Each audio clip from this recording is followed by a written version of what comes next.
Please video like and subscribe this channel. The transport shuttle was nearly empty, which was exactly why I'd chosen it.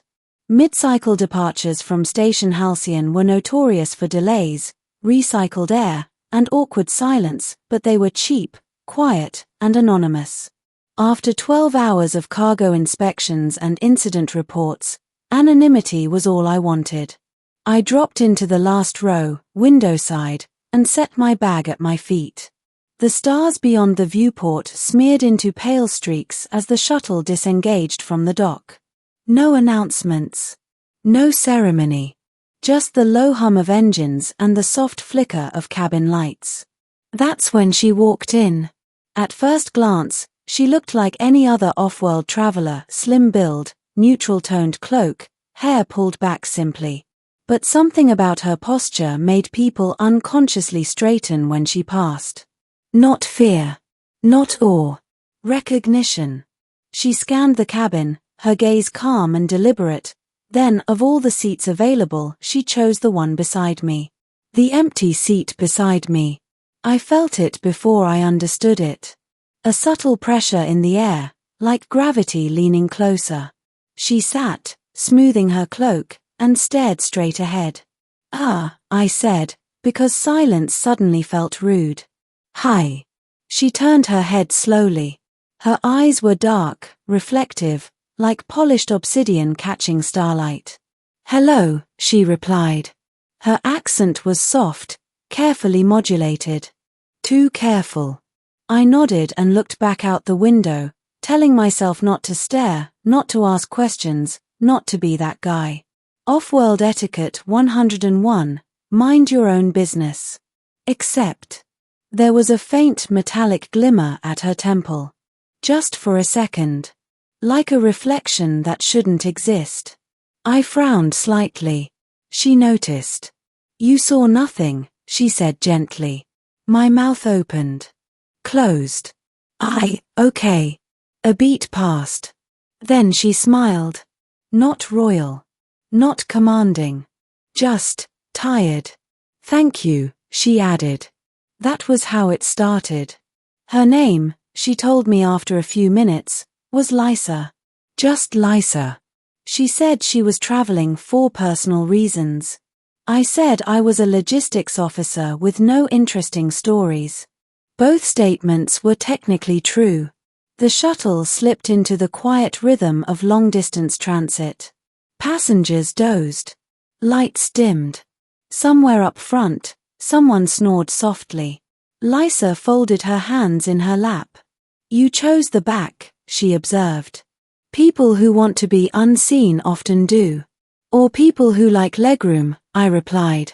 She laughed quietly. "That too." Silence returned, but it wasn't uncomfortable. It was companionable. Rare, that.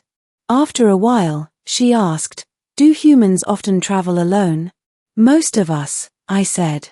"Hard to coordinate across 300 systems." She nodded. "On my world, solitude is considered dangerous." I glanced at her. "How so?" "If one is alone, there is no one to remind them who they are," she said. "Power fills the gaps." That was an odd thing to say. Before I could ask, the shuttle shuddered violently. Warning lights flared. A sharp alarm cut through the cabin. "Attention passengers," the AI announced, voice clipped. "We are experiencing an unscheduled intercept. Please remain seated." Intercept. I felt my stomach drop. Through the viewport, a sleek black vessel slid into view, matching our trajectory with predatory ease. No registry markings. No hails. Pirates. Or worse. Around us, passengers stirred, fear rippling through the cabin. Security drones descended from ceiling compartments, weapons humming uncertainly. Lysa did not move. She only sighed. "They found us sooner than expected," she murmured. "Us?" I asked. She closed her eyes briefly. When she opened them again, they glowed faintly, just enough to be unmistakable. "Royal light." "I am sorry," she said. I hoped to spare you this. Before I could respond, the shuttle lurched as a boarding clamp engaged. The lights dimmed further. The air grew heavy, charged. Armed figures breached the forward hatch, tall, armored beings with crests of hardened bone and shock blades crackling in their hands. Not pirates. Enforcers. Every instinct screamed at me to get down, stay quiet, disappear. Lysa stood. The cabin fell silent. She reached up and touched her temple. With a soft, chiming sound, the shimmer dissolved. The crown revealed itself. It wasn't a physical object so much as a construct of light and gravity, a living symbol hovering just above her brow, intricate and impossible. The air bent around it. My chest tightened, like standing too close to a storm. The enforcers froze. Passengers gasped. Some fell to their knees without knowing why. Lysa straightened, every trace of weariness gone. When she spoke, her voice carried not loud, but absolute. "Lower your weapons," she said. They did. "I am Sovereign Lysera of the Aurelian Compact," she continued. "And you are trespassing on civilian transport." One of the enforcers stepped forward, trembling. "Your Majesty," the council decreed. "The council has no authority over my movement," she cut in. "Nor over whom I choose to sit beside." Her gaze flicked to me, just for a moment. Heat rushed to my face.